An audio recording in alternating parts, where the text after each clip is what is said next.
Welcome, guys, to Inside Leverage. What's going on, Wally, Chad? What's going on with y'all boys? Look at y'all. Y'all look like y'all ready. Happy Wednesday. What is this? Hump day? I think this is Hump Day, What's right? going on? That's what they call it. That's what they call it. That's what they call it. Well, appreciate everyone for watching us. This is our first official episode on the Five Reasons Sports Inside Leverage. We are here. Yes.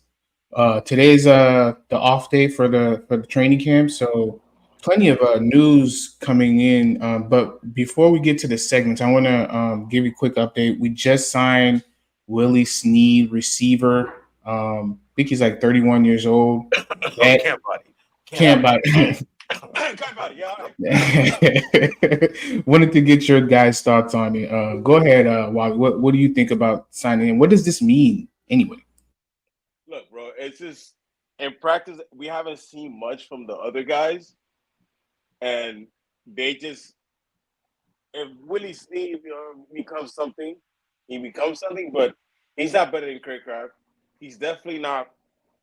He's nowhere near an issue for OBJ. I don't think he gives you even at his peak. He gives you what easy he could potentially give you. He's not gonna threaten Washington because he doesn't play the slot. He doesn't have the ceiling there. So you can his advantage is competition. He's basically like another when we had Sheffield and Craycraft. That's him. He's probably gonna be here for a while because he knows the system and stuff like that. We might strike lightning in the bottle, but overall, I think for the most part he's a camp body, man. Now, Chad, Sneed is a savvy vet, I guess, and but when you're looking at it, OBJ is hurt, and your only guy as your third option is doing well is River Craycraft. Is this a sign that maybe they need someone else just in case it takes longer for OBJ to get healthy, and they're probably going to need someone behind River Craycraft as the third option, or maybe it's What someone else that you think in the what roster? what what I'll say is this. River Craycraft to me is more of a traditional slot, as well as Malik Washington. So if you factor in OBJ, who will probably be at the slot at time, but he can also be a guy who can play on the outside. You probably need some additional bodies there. We got to remember throughout the course of camp, these guys are running X amount of routes, and they're just it's a lot on the body. So for me right now, I think it's just an additional option to be brought in for to see where it goes to Wally's point, and if he can latch on, being that he has been in San Francisco for the last 2 years, there is some familiarity there with him in the scheme. So maybe he can come in and give us something as the fifth or the sixth wide receiver. We'll see. Certainly interesting. We'll see how it goes. Hopefully, OBJ gets a little better. So, Not and a good sign for Easy E, in my opinion, though. agreed. That's I, supposed to be you. But if I may interject for that, no, like the quarterback play has been spotty, even on one-on-one matchups, even when the wide receivers are winning matchups. Like there was this catch that I don't even know homie's name, number 42 or something like that. It's a new guy, and then the two new wide receivers you brought that sounds in, like Hayden Rucci, something probably. like that, Maybe, yeah, the and tight end. Yeah. they had to come back for plays. Like Mike White and Skylar Thompson, they're not helping the other wide receivers. Hopefully that was week one, and we could talk about that, whatever. But it was hard to spot like the wide receiver amazingness, if you may, outside of what Tyreek and Water were doing in Craycraft and stuff like that. But that was Tua getting them the ball, and then the plays you seen Tyreek get by Skylar Thompson would be sacks, but whatever. Well, certainly see how it goes, man. It seemed like they tried out a lot of receivers, and then the rumors. I wanted to quickly get into that before we get started. I do see around the Twitter streets possible signing of an interior offensive lineman. Wally, what do Great. you think? You've been in training camp. A lot of mixed reviews for the O line. Overall, though, it's been inconsistent. What do you think? You think that they're out there actively looking for something? I I ain't gonna lie to you, bro. I'll go get Connor Williams. I, Me. That's just me. That's just me. But you see why Brewer is here. You see it. But I go get Connor Williams still. Still, I will go get Connor Williams. Uh, if we're looking for depth right now, I I guess if you're looking for a starter right now, you to me you're gonna have to pay that starter because if you're trading for someone, they're either gonna be they have to get paid next year, so you're moving out for Win or Liam. So you're trading with the intent for this person to be a starter, and you're paying them. And if you read the tea leaves, they've created some cap space. We do have some cap space that we can even carry over to next season or whatnot. We didn't max out Tua. We can extend time. We can still create money. So me, from what I've seen, I don't think it's time for now. But if you're Chris Greer, you gotta think about the future. So if you could trade a guy that could potentially start and you could sign him for a couple of years and you don't gotta give up nothing right now, Chris Greer knows the deal. So I don't see it as a negative or a positive as such because it could be anything right now. It could mean anything or nothing at all. Chad, what do you think? I think it makes a lot of sense. In the regards of going and doing the due diligence to see if there is something that's out there, whether there's any truth to the rumors or not. I'm not 100% sure just yet, but it does make a lot of sense. We know that prior to the draft, there were some conversations with Phil Haynes and some other free agent interior offensive linemen, and they were saying that if we went through the draft and we did select one, then at that point, then maybe those linemen wouldn't necessarily be in play. But we didn't necessarily go that direction. We went the tackle route with Patrick Paul, who solidifies that area for us. Yes, but I think there's a lot of room for someone to come in and step in on the interior and solidify that. Even with the Chase and Hines stepping up into the play, you know what I mean? I think he maybe can latch on, but I think there's still some questions there. So if there's someone out there and who's available, I think Chris Greer is always looking. Good deal. He ain't gonna pass up a good deal. So we'll see.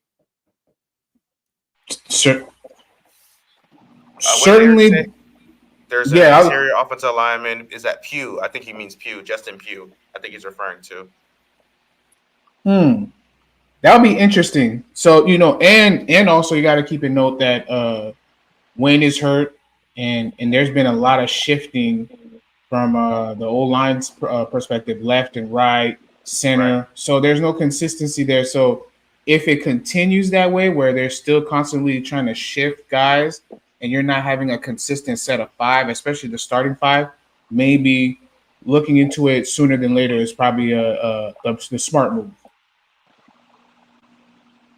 Uh, I think this move has to be for the future. It has to be for the future because you you really haven't seen what you got right now because Win is not out there.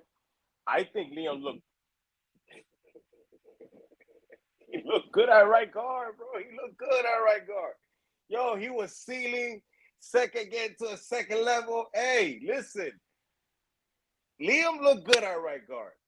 But you remember when I told you when I was last year when I was telling you guys, hey, our backups are solid, right? They're really, really good. I think that this this group of backups, while the pedigree is better, is not as solid all around. Like Liam was a backup, he's becoming a starter, so you kind of lost that depth there, right? Now your Lamb is a backup, but he kind of is a starter, de facto starter. So you have to move on out with Patrick Paul. But outside of those two guys, it's been spotty work, even from Robert Jones to a Cohen to everybody else. So I understand where it's at, but it's been inconsistent work. But it's week one. You've been shuffling around, and Liam looked terrible at left guard. He looked atrocious, but he looked great at right guard. Robert Jones had a couple reps at left guard. He looked all right. Looked better at right. It would look better at right. And then he had a combo block at left with Brewer, and it was like, oh my God, look at this. So I don't know, man. I can't call it. I think in an ideal world, Liam is the backup center, backup right guard. In an ideal world, if you can find a way to make that happen and solidify the interior, I think you're in a good place. If you can, because the flexibility and the versatility he showed last season that he can step in at different spots and be okay. Not necessarily a liability last season. So I just not comfortable with him as the full time starter as of right now. And I don't know how the team feels in that regard. So if they go out and do something to solidify the interior, I'm wondering what's the caliber of player they'll be looking to bring in.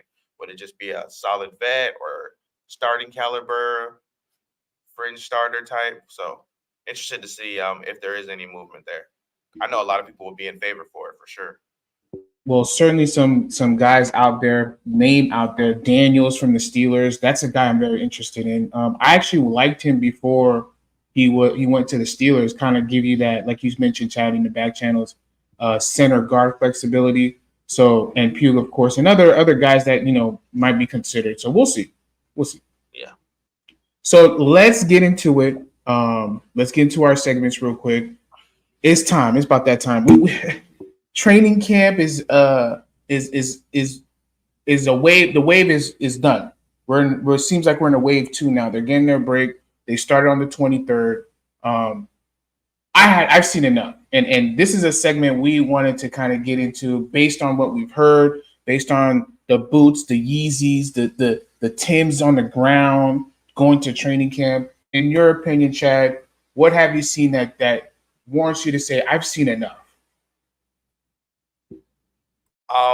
Offensively, we probably need to add a little something. Might need a little something, and it might come from internal growth. It might come from outside being an additional pickup to the team. But right now, it seems like the offense isn't hitting at all cylinders like we expected. So that could be an offensive line thing. It could just be a timing and field thing because Tua hasn't been there for the full scope of the 11 on 11s. So while it's early, I think it's time. But I've seen enough to know that I think that there might be a little something missing, and maybe that's OBJ that's on the sideline and working his way back. You know what I mean? But I think there's something missing on offense and defensively, man. Anthony Weaver, I've seen enough. I, based on what I'm hearing out of camp and the reports, exotic blitz packages, that aggressive style of football that we all fell in love with is back, man. So excited for what we're gonna be able to do on defense and all these guys coming in and with Chop and Agba and Calais Campbell and man, Isaiah Mack and Quentin Bell and a lot of these guys that's popping out at camp on the defensive side of the ball. For the most part, all of Raven and Raven's been about that side of the football. So hey, let's get it, man. Anthony Weaver. Is that French or is that Chad? I'm trying to see. I'm trying to see if that's French or Chad because I feel like he stole my take. But I've seen enough. We got linebackers, y'all. We got linebackers. We got linebackers. If you don't believe me, I do with a linebacker. Yo, Chad Nintendo flashing. Like, consistently flashing. And the cover and middle linebacker signing plays. Jordan Brooks, you saw Travis Winfield talking about he laid somebody out. My man got a velvet do-rag on talking about strap on the chin, strap leg going to work. There was a fight out there, bro. He went, bro. Let's go. No. I've seen enough. Anthony Weaver's making a drastic change. Vic Fangio was never the man for the job. It's practices or test matchups. It's insane. It's insane. And I have another one. I'm gonna steal this from one of my boys, Tony. His name is White Lining. I seen enough. Ethan Bonner is a true cornerback. You got to put some respect on his name. You got to put some respect on Ethan Bonner's name because he's out there wiggling and woggling into it. Nah. I seen enough. Ethan Bonner is the real deal, y'all. Listen, hey, great selections, especially the linebacking core. I agree completely. Totally different. Even though I'm a Jerome Baker guy, I know that I'm just saying, I know that the linebacking core is far better than last year in the previous of what we've seen. But let me get to my scene enough. I want to say this, and I want to say this very clear. So I need y'all to listen to me carefully. Carefully. I've seen enough of Liam Eichenberg being a versatile old lineman. Keep him at the right guard position. I'm tired of it. He's shown you the bits and pieces of performing adequately, if not better, at the right guard position. Let's stop the crackhead games, folks. Give him the spot, the right guard spot, and let him do work. Let him what, Wally? Stack on days, Gotta baby. stack them days. Liam Eichenberg at right guard. I said it. Don't look at me like that, Chad. You know I'm right. Stack them days on. I've seen enough of the versatility. Give him the reps, man. Give him the reps at right guard. Let that boy go. That's it. I don't got nothing on defense. That's it. Let's go. Yeah, we're gonna have to see if we can get the producer to edit that out of the pod. Wow. So we just go ahead on Liam like that. Liam out there making moves, baby. You gotta see the vision. What we doing, This been harping on my heart. I'm here listening to Wally telling me this man looks good at right guard. I've seen enough of the versatility. We know what he is at center. We know what he is at left guard. Put that man on the right guard start. Let him start there. Let's get to work. Stack them days. That's it. So OG, shout out to OG. He has an interesting question. If Liam is the starting right guard, who's the backup center? The brother. The brother. Matthew Jones?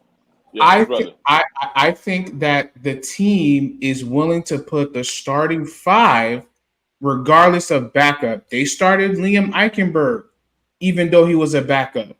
They started him all over the place, even though he was backup last year. So I feel like they're not going to be afraid to play him as a starter, even though he might be the backup number two. Now, this is still early.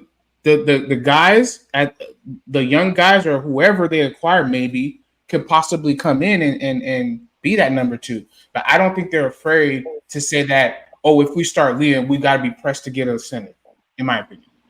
So if Liam Eichenberg was to be, let's just say, God forbid, rolled up on, miss a little bit of time, who at that point is stepping in to fill that void? I don't know if that person is on the roster currently. So much you feel comfortable with to say, hey, like this is a guy who can step in, and if something was happening to Aaron Brewer now that Liam is out, he can step in and immediately the offense can keep on, because we know how it is once them backup centers get in with the offense, it can get ugly. So, like, I'm not hating on Matthew Jones. I think he can prove himself, but right now, I don't know if that question has been answered. I think you answered your own question because Brewer's a starter. Liam is the starter at right. He'll probably be the backup. It'll be easier to slot in Driscoll or Robert Jones at right guard. I don't have a concern with that. Is that how we're moving, or It's not the right guard though. If it's about more so the center, if the starting right guard is also the backup center, and something happens to him, then you no longer have a backup center or your starter at right guard. in that case, you gotta see what they're doing right now, which is cross training Driscoll, and see what's going on with it. You gotta see it through. You gotta see it through. So you have to see it through in order to see what you have there. If not, you're gonna have to go. You have to find another one. Like I said, If Driscoll has to take snaps at center, listen, the season on the line at that point. Like for me, it's ugly. Look, Driscoll right now. Look, from what I've seen at camp is Brewer, the brother, and there's another guy, Chase Hines, and that we have three guys at center. I haven't seen Liam take one snap at center, so I don't think the team is moving as Liam is going to be the backup center. It, once again, just like McCann said, it's early, so there is. Look, even now the moves that we don't know what it means. Right. Maybe they want to put Liam at backup center and go get a right guard or a left guard. Maybe that is their concern. So I don't think so. I don't know. I'm gonna tell you, I don't know, because Right. from what their actions, from what I've seen, I don't. Once again, I don't know what they're doing in the inside back there behind me. See what I'm saying right there? I don't Yeah. know what they're. I don't know if Liam is actually doing cross training at center because they do a lot more things over there. But I haven't seen him take one snap at center. I think, and I'm not gonna take credit for this. I did hear that. I don't know if it was from Eric Smith. Shout out to him. He's part of the affiliate for Five Reasons. Please check out his content and follow him. I think it was him who mentioned it. You already kind of know what Liam is, and you already kind of know what he can do or do. Now, that doesn't say you don't still get him to snap the ball indoors or wherever, but you kind of want to just give other guys a shot. That doesn't mean he's not the backup center. For now, I think he is the solidified second string center. He knows the offense. He knows how it's run. He knows what it's doing. But let's get him to this side and let's see if one of those guys, like Andrew Brewer, like Island Brown, or that's his name, right? Chasen Hines. Let those guys battle that and see if they can improve within the training camp, or we just go get a guy. Maybe that's the move now. So I think they like versatility, and again, I don't feel like they're afraid to allow guys put the best five in front, even though one of that best five could be a potential backup center. I think they'll feel comfortable, but we'll see. We'll see. All right. So with the second segment. Now, this is where we kind of get a little deep, a little specific with the players. The good, the bad, the ugly. I'm gonna start with you, Wally, because you were there firsthand, you've seen everything. Give me your good. Who's been good, whether on defense, offense, coaching staff? Who's been good so far during training camp? Quentin Bell. Quentin Bell. I don't know what they feeding that boy. But his number is number 56. When you have a chance, go out to the practices and see what he's doing. There is a lot of players. You have your different eyesight now. You can pick your players, but Quentin Bell is probably, to me, him consistently attacking on a pancake, attacking on lamb. It's impressive, and it could be extended to Weaver because what Weaver is doing is insane. So I wanted I bro I'm so tempted to talk about the linebacking core because I'm impressed. But yeah, I'm gonna go with Quentin. What about you, Chad? Who's your good? Who's your bad? And who's your ugly? Let's get all three out you. The good. I'm gonna go Jalen Waddle. Jalen Waddle having a good camp, doing what we all thought he'd be out there doing, looking explosive. We've all seen the training videos, and I'm glad all that work he's been putting in is translating to the field. I know Tua hasn't been out there for the full extent on 11 on 11s, but I think as time goes along, you'll see that connection and the strength of that connection on display. So Jalen Waddle for me is my good. My bad, Keon Smith and the rest of them backup offensive line right now struggling. That defensive line eating, eating. Matter of fact, I'm gonna throw Keon Smith in the ugly. Keon Smith in the ugly, the bad and the ugly. Keon, A get it double together, my double, huh? brother. The backup offensive line, though, man, in general, in totality, man, we're gonna put them in the bad and the ugly. I'm combining the categories. Uh, I'm gonna go ahead and finish mine. I'm gonna say the bad is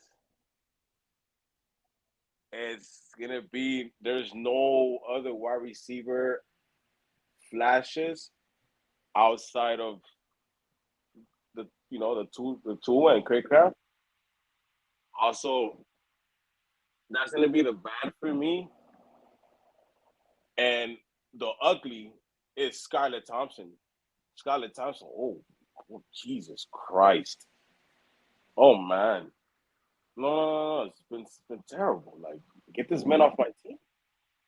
It's I would there's nothing else. You were supposed to take the reins. You're supposed to be better than Mike White. Every highlight that you guys have seen from his to Skylar Thompson has been a would-be sack. or the defensive line pulls up. Nah, man. Yeah, he jittery in the pad. Nah, he's the ugly. He's the ugly. You know what? Matter of fact, Mike White, you in there too. Ugly. The backup quarterbacks, ugly, ugly. Get them out of here. Get them out of This here. that's unfortunate because it you've been saying this. It does affect what the receivers are looking like. So I don't know. I don't know if that's the if That's they're why I have looking them for both more. together. I Right. have both groups. Both groups, the backups, they're the bad and the ugly are the backup wide receivers, and the ugly is the quarterbacks because the quarterbacks ain't helping them. And Tua, you could tell he has a rapport with Craycraft because he knows how to find them. Brother, it was a catch that Tyreek made, but it was an amazing catch. But it was a late ass pass from one of them. I think it was Skyler. When they get out, I don't even watch anymore. It's just bad. Man, that at that point you got to watch the offensive line, right? But I mean, Yeah, Liam. hey, listen, the good. I'm not gonna put Liam in the good, bad, and ugly. I'm just gonna keep him at the great at right guard. So we're gonna move forward. The good part of it, the rookies. I'm gonna put two. I got two: Patrick Paul and Jalen Wright. Enough said. Those guys have been doing their thing as rookies, and I expect them to continue to do more. Even Janu, I'll put Janu in there. Janu's been good. I've heard he had key blocks. He's getting open. He's hitting the right spots, but he's not catching. So I won't even want to say bad French bad, but it is what it is. The bat. I have to give it to Lester Cotton, man. Come on, my boy. Let's get better. Let's get better. Lester Cotton is just not good so far. And then the ugly, man, that's tough. The ugly. I want to say Cam Smith, and not just because not and hear me out. It's not because of his what he's doing. It's just another injury. And may not it's not his fault, but it's it's the injury, and it's really affecting me and others to see what he can provide with as a third cornerback. Ethan Bonner shining. Who's to say he might be the third cornerback? And I'll be all for it. But I would really love to see Cam Smith out there and improve and shine, but he can't. He's not available. So that's the ugly for me. It's probably dramatic, but that's where I'm at. That's insane. That's insane. That's insane. I mean, I get it. I get it. Though. I get it. I get it. I mean, there's some validity to it. You know what I Yes. mean? I think it's unfortunate for him. Another setback. He's a guy who probably was looking to solidify himself after not having much play time at all or opportunity last season with Fangio being in the doghouse. So we kind of expected him to kind of take that step forward, being a second round pick. You know what I mean? With first round talent. So um, it's not good. It's not good. It's not It's good. not play at all. It's just availability, which is the ugly. Like again, we're dealing with an injury. Again, it may not be his fault. That's the nature of the game. But my boy, like you gotta get out there at some point. The best ability is availability. I mean, Right, we didn't sign no cornerbacks though. So right. Yet. Yet. So in our last segment, before we get to that, I appreciate everyone again for coming through. Please follow each and every one of us, including French and Coach. Please look out for our content. 5 Reasons. Again, we appreciate them for allowing us to be on this platform to shine like we normally do. Who owes you money? Heading to training camp tomorrow. A lot of redemptions, a lot of people who probably owes us a ton of money from last season. So, Chad, who owes you money in, heading to tomorrow's camp and moving forward? I'm I'm gonna go just a little bit unconventional with this one. I'm gonna say Mike McDaniel. Mike McDaniel. The pressure is on. 24-year playoff drought, 50 plus year Super Bowl drought. Your quarterback just got in here. You got your pieces that you added. You know what I'm saying? It's go time. I need to see you. I need to see you getting some get back on Anthony Weaver. It looks like the defense is dominating. The offense is supposed to be an offensive driven team. I feel like Weaver getting the best of them. I, Mike Daniel owe me money. I want to hear the offensive. I want to hear the offense light them boys up. I need to see. Sometimes the offense wins the day, and then sometimes the defense wins. Every day so far of training camp, the notes that have come out, the defense have won the day. There hasn't really been, except for that day where Tua got his contract. That day where Tua got his contract, he lit it up on that last Friday. He lit it up. But outside of that, we haven't heard too much good from the offense. So I need Mike McDaniel to step up, man. You owe me some money. What about you, Wally? You know who owes me money? Easy E. I mean, enough is enough. We are working out. We brought a bum that had a stupid, crazy tweet about Tua. We signed that on your watch. What you gonna do about it? What you gonna do, Easy? We gonna prove Wes Walker right? That you needed a couple years to get right? Are you gonna show everybody that you're a weapon, or you just out here just going through the motions?